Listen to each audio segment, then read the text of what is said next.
মুন্সিগঞ্জের সিরাজদিখান উপজেলার পরিষদের প্যানেল চেয়ারম্যান নির্বাচিত হয়েছেন মহিলা vice chairman advocate Tahmina Akhtar Tuhin.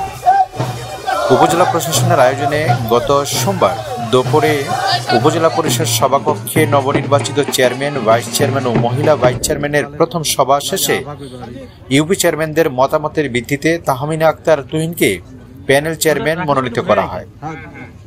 উপজেলা পরিষদের নবনির্বাচিত চেয়ারম্যান মোহাম্মদ আওলাদ হোসেন মৃদার সভাপতিত্বে প্রধান অতিথি হিসেবে উপস্থিত ছিলেন মুন্সিগঞ্জে ১ আসনের সংসদ সদস্য মহিউদ্দিন আহমেদ।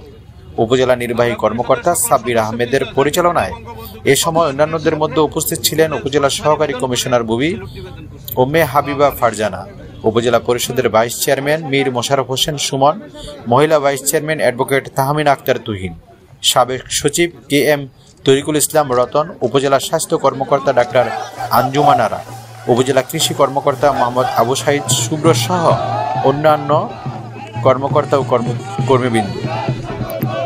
সালাউদ্দিন সালমান, মুন্সিগঞ্জ, বিক্রমপুর টিভি।